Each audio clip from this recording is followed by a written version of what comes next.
এখন যেহেতু সকালবেলা প্রায় প্রত্যেক দিনই আমি সাঁতারে যাই, এটা একটা বেশ সুবিধে হয়েছে। এসেই স্নানটা সেরে না পুজোটা করে নিতে পারি।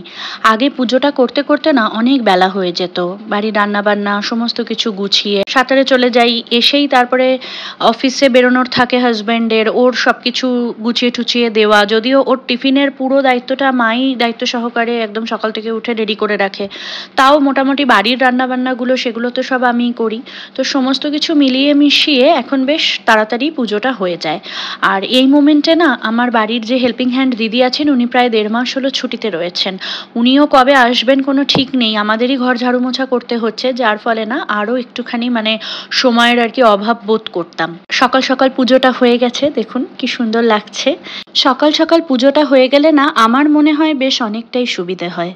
আজ একটুখানি ডালিয়ার পোলাও বানাবো ঠিক করেছি। তো ডালিয়ার পোলাও বানাতে খুব বেশি সময় লাগে না, ভীষণ ইজি। আর আমি প্রেসার কুকারে তৈরি করি, তো খুব ঝটপট হয়ে যায়।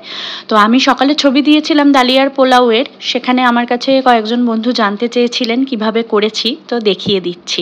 প্রেসার কুকারটার মধ্যে ঘি দিয়ে দিয়েছি, তার মধ্যে গোটা গরম মশলা তেজপাতা ফোড়ন দিয়ে দিয়েছি। তারপরে ইচ্ছে মতো সবজি, যার যা ইচ্ছে।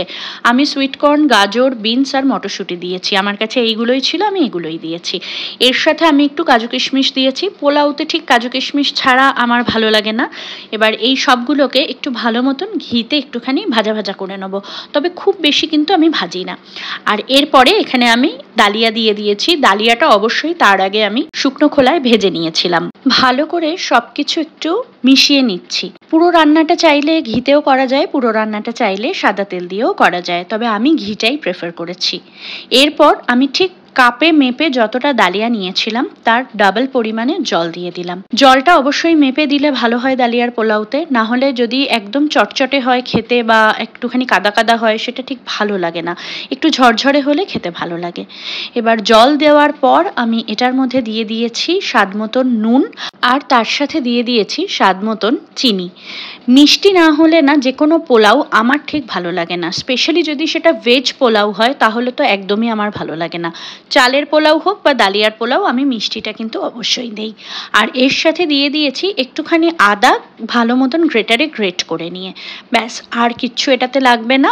এইবার এটা আমি ভালো মতন ঢাকনা দিয়ে হুইসেল আসার জন্য অপেক্ষা করব। ঘি মাখানো চামচটাও একটু ওই গরম জলের মধ্যে নেড়ে নিলাম, যতটুকু ঘি লেগেছিল সেটা ভালো মতন চলে এলো ডালিয়ার মধ্যে। এইবার এটাতে আমি হাই ফ্লেমে একটা সিটি দিয়েছি আর মিডিয়াম ফ্লেমে 3টে সিটি দিয়েছি।